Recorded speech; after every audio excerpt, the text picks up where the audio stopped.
Bienvenue dans le monde merveilleux des vecteurs. Je vais tracer pour vous un premier vecteur. Pourquoi pas ce vecteur-là? Comme ça. Le vecteur AB. Qu'est-ce que c'est que le vecteur AB? Bien, il suffit d'aller voir. Qu'est-ce que c'est? On a un point A qui est un point de départ, qui est le point ici, un 0. Et le point d'arrivée, le point 3, 1, qui est le point B, ici. Mais qu'est-ce que c'est que ceci? D'abord, on a la flèche qui indique le vecteur AB qui va de A vers B. Et ici, on a 2, 1. Je ne sais pas pourquoi ils mettent des points-virgules dans ce pays-là. On devrait plutôt mettre des virgules ici. Donc, qu'est-ce que je pourrais dire? D'où vient le 2 et d'où vient le 1? Ben, c'est rien d'autre que le déplacement d'abord horizontal, 2. Je suis passé de 1, 2, 3. Donc, j'ai grandi de 2 sur l'axe horizontal et j'ai grandi de 1 sur l'axe vertical. On appelle ça les composantes du vecteur. Alors, les composantes du vecteur AB sont 2 et 1. C'est pour ça que j'enlève définitivement le mot coordonnées ici. Je n'aime pas trop ça. Et vraiment, on va vous enseigner dans tous les livres de toute façon qu'on parle des composantes d'un vecteur. Et avant de terminer ce petit blablabla sur cette page-là, on a le vecteur 2, 1, dont les composantes sont 2, 1. Est-ce que je pourrais vous demander à vous tous, est-ce que c'est le même vecteur s'il est ici et qui s'en va là? Alors, on a un autre vecteur. On a les mêmes composantes 2, 1. OK? Autrement dit, on a le même déplacement horizontal et le même déplacement vertical. Est-ce que j'ai le droit de dire que c'est le même vecteur que tantôt? Tantôt, je vous rappelle que le vecteur, il était à peu près ici. Il y avait plus ce look-là. Est-ce que c'est le même vecteur? Et la réponse est oui. C'est le même vecteur parce qu'ils ont les mêmes composantes. OK. Allons voir dans le paquet de notes à quoi tout ceci rime bien. Je vous présente, chers amis, les vecteurs. Un vecteur, c'est quoi? Ben, c'est pas mal le contraire d'un scalaire. Oui, une quantité qui se définit uniquement avec une grandeur réelle, on dit que c'est une quantité scalaire. Exactement, comme si je te parle de l'argent que tu as dans ton portefeuille. L'argent dans ton portefeuille ne peut pas être représenté par une flèche en disant j'ai 5 dollars dans cette direction-là ou 8 dollars dans cette direction-là. Ça n'a comme pas trop rapport. Quand est-ce qu'on met des flèches pour les quantités vectorielles, comme par exemple la vitesse? Ah, ça c'est pas pareil. La vitesse de dire que je m'en vais à 5 mètres par seconde par là, ou 5 mètres par seconde par là. La vitesse peut être associée à une direction, si je peux dire, et donc la vitesse, c'est une quantité vectorielle. Le monde est parsemé de quantités vectorielles. Il n'y a pas juste la vitesse, il y a le déplacement. Il y en a tellement des vecteurs. Le vecteur poids. C'est quoi la différence entre le poids et la masse? La masse est en kilogrammes. Quel que soit où tu te trouves, sur la planète Terre ou sur la planète Mars, une brique pourrait avoir une masse de 10 kg. Donc, la masse en kilogrammes. Mais le poids, lui, si je prends la même brique, qu'est-ce qui va se passer? Elle va être attirée par la planète vers le bas. Et lorsqu'on est attiré vers le bas, je suis en train de parler d'une direction et donc le poids fait partie des vecteurs. D'ailleurs, le poids, ce n'est pas en kilogrammes. Le poids, c'est en newton. Donc, le poids, ça serait ici 98 newton. Laissez faire le 98 si vous n'êtes pas obligé de le comprendre, mais tout ça pour vous dire que le poids, c'est une quantité vectorielle et la masse, c'est une quantité scalaire. OK. Bon. Après ce blablabla qui fait la différence entre les vecteurs et les scalaires, j'aimerais vous dire que le vecteur qui va de A vers B, on va l'appeler le vecteur AB et on va lui mettre une flèche ici. D'ailleurs, on parle du vecteur AB qui est ici. À noter qu'on s'est déplacé de 4 unités horizontalement et de 2 unités verticalement, parce qu'on gradue par 2 ici. Et donc, les composantes du vecteur AB sont 4,2. On peut aussi mettre une lettre minuscule, comme dans V. Alors, je te baptise le vecteur V. Alors, soit qu'on prend 2 lettres majuscules ou une lettre minuscule. Dans les deux cas, on met la flèche. Le vecteur CD ou le vecteur W. Les composantes vont être moins 4 et plus 10. J'espère que tout le monde le voit bien. Donc, moins 4 et 10.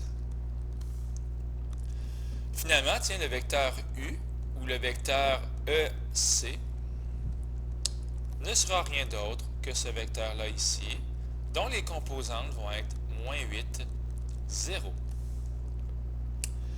En passant, le déplacement horizontal et le déplacement vertical, ou la variation, tiens. Alors, qu'est-ce que c'est ça, le déplacement horizontal? Ben, ne soyez pas inquiets, ce n'est pas difficile. Le déplacement horizontal, delta x, ou si tu préfères, x2 moins x1, c'est-à-dire que si tu prends ce vecteur-là, tu vas faire 6 moins 2. Et ça donne un déplacement de 4. 6 moins 2 égale 4. C'est le déplacement horizontal. On peut dire aussi que c'est la composante horizontale. Je pense que je vais l'écrire. C'est la même chose que la composante horizontale.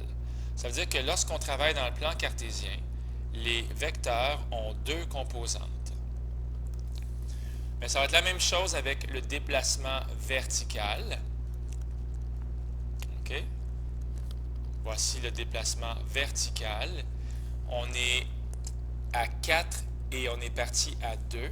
On va l'appeler delta y, qui est y2 moins y1, ce qui est égal à 4 moins 2, ce qui est égal à 2.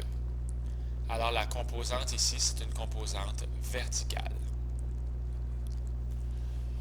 En gros, si vous avez bien compris ce que je vous dis à date, si vous n'êtes pas traumatisé avec la différence entre la masse et le poids, parce que tantôt j'ai parlé de ça, si ça ne vous traumatise pas trop, comprenez une chose, c'est qu'un vecteur, dans le fond, c'est quelque chose qui possède une grandeur.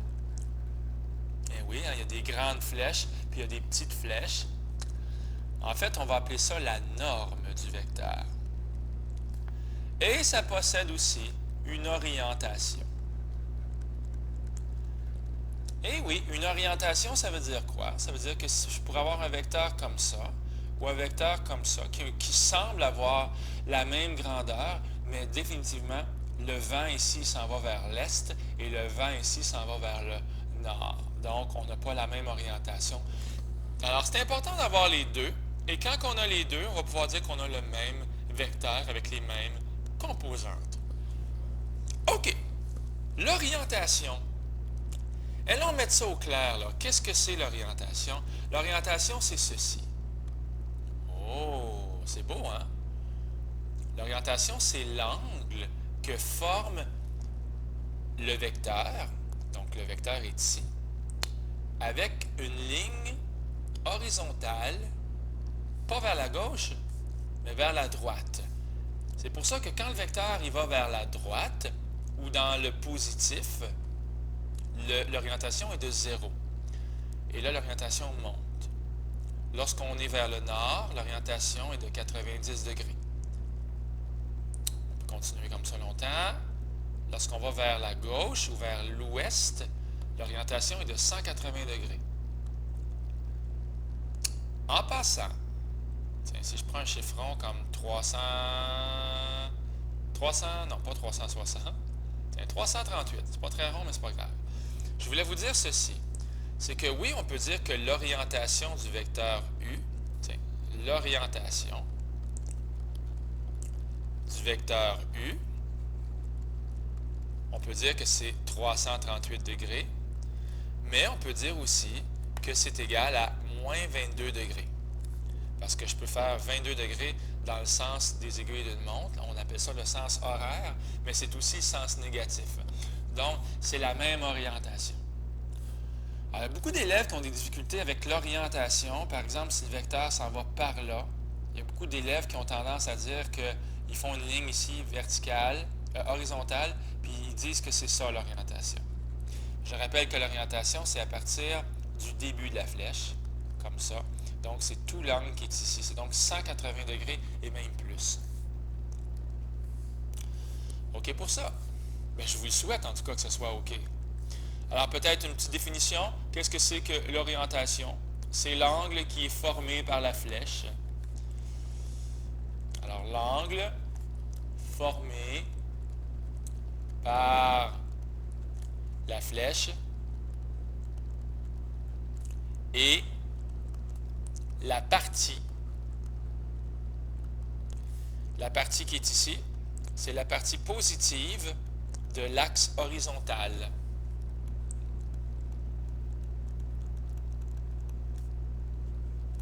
De l'axe horizontal. Donc, la partie positive de l'axe horizontal. Alors, c'est assez simple avec la trigonométrie. On fait attention, c'est pas écrit très très gros, mais le point A, c'est le point 2, 2. OK? 2, 2. Et le point B, c'est le point 6, 4. Et donc, le vecteur AB, ses composantes à lui, bien, ça va être 6 moins 2, 4. Alors ça, c'est la composante horizontale. On a grandi de 4 unités sur l'horizontale. Et on va grandir de 2 unités verticalement. Ici, on le voit bien. 4 et 2. Les composantes sont 4 et 2. Alors, tout ce que vous avez à faire, bien, on va l'appeler l'angle A. Et on se rappelle que la tangente d'un angle, c'est l'opposé sur l'adjacent. Ça tombe bien parce que l'opposé, on l'a. C'est 2 et l'adjacent, c'est 4. On l'a. Bien sûr, tout ce qu'il suffit de faire, c'est d'écrire ceci. C'est que mon angle, c'est tangente moins 1 de 2 quarts. Dans le fond, tu as juste à faire la tangente moins 1 de 2 quarts et demander à ta calculatrice, chère calculatrice, quel angle donne une tangente de 2 quarts? Et si tu es gentil avec elle, ou gentille, elle va répondre 26,57 degrés. Alors ici, on a un angle de 26,57 degrés. On va faire le deuxième. En bleu, on a une grande orientation ici. Hein? Peut-être qu'on est mieux de trouver l'angle qui est ici. Hein? L'angle qui est là. Oh, là, je ne vois pas bien ma feuille, par exemple. Donc, je suis obligé de nettoyer mon écran pour voir mes axes. Tiens, ça va être meilleur comme ça. Donc, le point A, c'est moins 1, 4. Et le bout de la flèche, c'est 4, 2. Alors, mon vecteur, c'est le vecteur 5, moins 2. Parce que j'ai grandi de 5 unités par là-bas et j'ai descendu de 2 unités par là. Et je vais les écrire comme un architecte sur son dessin. Alors, puisqu'on cherche l'angle qui est ici, je vais écrire que la tangente de mon angle A, qui est égale à l'opposé sur l'adjacent, qui est égal à 0,4. Alors, mon angle, c'est égal à tangente moins 1 de 0,4.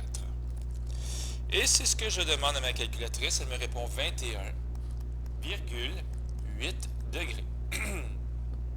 Attention, la tangente, c'est pas 21.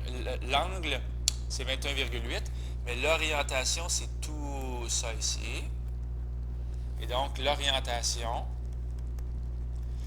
ben, vous pouvez répondre que c'est moins 21,8, parce que moins 21,8, c'est dans le sens comme ça. Mais vous pouvez répondre aussi 380 degrés moins ça, qui est 338,2 degrés. Bon, en passant, s'il y en a qui ont de la misère avec l'opposé et l'adjacent, je vous rappelle que le plus long côté, c'est toujours l'hypoténuse. Et que celui qui est opposé à l'angle, l'angle il est là, donc celui qui est opposé à l'angle, c'est l'opposé. Et celui qui reste, le petit dernier, c'est l'adjacent. OK. Je ne voudrais pas faire un grand discours ici. Lorsqu'on le voit en partant, l'orientation, ça va être 180 degrés lorsqu'on va vers la gauche. Et ça, c'est ce qui termine ma première petite partie pour l'orientation. Pour la norme, maintenant, la norme, c'est la grandeur ou la longueur, je ne sais pas comment le dire, du vecteur. Et ayez pas peur de mettre des unités de mesure. Par exemple, si je m'en vais par là, je suis Monsieur le vent et je souffle et que mon vent, c'est le vecteur V, il n'y a rien de mal à dire que la grandeur, et ça s'écrit comme ça avec des lignes debout, la norme du vecteur V est égale à 8 mètres par seconde. La norme, ça veut dire la grandeur du vecteur V. En passant, ce n'est pas l'exemple qui est ici. L'orientation du vecteur V, c'est ce qu'on a fait tantôt. Alors, la norme et l'orientation. Alors là, on a encore le même vecteur, le vecteur 2, 2 vers 6, 4. OK? Alors là, il manque peut-être une ligne. On va l'écrire ici. Je proclame officiellement que le vecteur AB, c'est le vecteur 4, 2. C'est la même chose que tantôt, parce qu'on s'est déplacé de 4 unités par là et de 2 unités par là. Alors, la norme de ce vecteur-là, qu'on semble appeler le vecteur U, la norme, c'est tout simplement de faire un Pythagore. Ça va être la racine carrée, parce qu'on cherche l'hypoténuse, de A2 plus B2. T'sais, en secondaire 3, c'est ce qu'on voyait avant. Mais là, on ne va pas écrire ça comme ça. On va écrire la racine carrée de 4 à la 2 plus 2 à la 2. Ce qui va donner racine carrée de 20. Alors, cette flèche-là ici, sa norme, c'est racine carrée de 20. Je vais même l'écrire là. On ne sait pas si c'est des mètres par seconde ou si c'est des newtons. On ne sait pas trop. Donc, on va laisser ça comme ça. OK? OK, c'est bien ça. C'est très, très bien. Des fois, il y en a qui sont évidents, là, quand même. On n'a pas besoin de ce que je veux dire par là, c'est que quand la flèche, elle est absolument horizontale ou absolument verticale, on n'a pas besoin de faire le Pythagore. J'espère que vous me suivez. Là. Si je pars de 0,1 puis que je m'en vais au 5,1, la norme, ça va être 5 unités, parce qu'on est passé de 0 à 5. Et pour ce qui est de la deuxième coordonnée, elle n'a pas changé. Donc, la norme de ce vecteur-là, on pourrait l'appeler le vecteur Z, la norme de ce vecteur-là, c'est 5 unités. T'sais. OK, bon. Je te baptise Z. Puis, j'espère que vous comprenez que son orientation est égale à 0 degré, parce qu'il va vers la droite. Avant de terminer la vidéo, je vais faire le contraire. Depuis tantôt, on a un vecteur. OK, on en a un depuis tantôt, il est assez célèbre. C'est 4, 2. Ça fait 2 fois que je l'utilise dans ma vidéo. On a trouvé que son orientation était de 26,57 degrés. On a trouvé ça tantôt, il y a environ 5 minutes. Puis on a trouvé que sa norme, c'était racine de 20. Alors, la norme du vecteur U est égale à racine de 20. Puis son orientation, j'aurais pas assez de place pour l'écrire. On va juste mettre 2 points comme ça. Tiens, orientation. Je vais faire ça comme un grand garçon, je vais le réeffacer. Orientation. 2 points. Alors, tantôt, qu'est-ce qu'on a fait? On est passé du bleu vers le vert. On avait les composantes et on a trouvé la norme et l'orientation. Là, c'est le contraire. Comment passer du monde merveilleux de la norme et de l'orientation? Donc, cette fois-ci, je vous donne ceci. Puis, il va falloir trouver les composantes. Alors, je vais les effacer, comme si on ne les connaissait pas. C'est carrément le contraire. Alors, prenez le temps de bien comprendre ce que j'essaie de vous dire. Je ne sais pas pourquoi j'ai écrit racine de 20, il est déjà là. Alors, je vous donne la norme et l'orientation. Il faut trouver le fameux 4,2 que je viens d'effacer. Bon, je pense que je vais le remettre. Bon. Alors, c'est parti. Tout ce qu'il y a à faire, c'est de compléter peut-être, de s'imaginer un triangle, comme ça, et comme ça, tout simplement, et d'écrire ce qu'on ne connaît pas. Ici, je ne connais pas ni la composante horizontale et ni la composante verticale, mais je connais le fameux 26,57 degrés et la racine de 20 ici. Bien, vous comprendrez que en trigonométrie, ça va vraiment nous servir. Tiens, alors je vais écrire que le cosinus de l'angle A, qu'est-ce que c'est que le cosinus, les amis? Le cosinus, c'est l'adjacent sur l'hypoténuse, comme ça. Et là, je m'en veux un peu d'avoir écrit A, parce que dans le fond, on connaît le A, c'est 26,57 degrés. Alors, je reprends. Cosinus de 26,57 est égal à x sur racine de 20. Alors, croyez-vous qu'on va le trouver, le fameux x qui vaut 4? C'est très, très clair. On a juste à faire rajouter le fantôme. X fois 1, donc x, est égal à racine de 20 fois le cosinus de 26,57. Et comme un incrédule ça veut dire quelqu'un qui ne croit pas, je le calcule comme si je ne croyais pas que ça allait donner 4, mais la réponse c'est bien 4. Et c'est le même principe pour trouver le y, sauf qu'au lieu de prendre notre ami cosinus, on va prendre l'ami sinus, comme dans le sinus de 26,57. Le sinus, c'est l'opposé sur l'hypoténuse, donc c'est y sur racine de 20. Ce qui va nous amener à découvrir que y, c'est racine de 20 fois le sinus de 26,57. OK? Et ça donne 2. On retrouve finalement les composantes x égale 4 et y égale 2. Est-ce que ça va toujours être aussi simple que ça? Est-ce que ça va toujours être pour trouver la composante horizontale?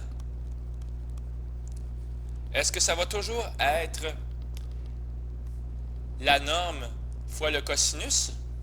Parce qu'ici, on a fait la norme fois le cosinus. La réponse est oui. C'est toujours la norme fois le cosinus de l'orientation. Toujours. Et toujours. Et devinez quoi? Pour le vertical, pour la composante verticale, ça va toujours être la norme, comme ici, racine de 20, fois le sinus de l'orientation. Ça ne changera jamais. Wow!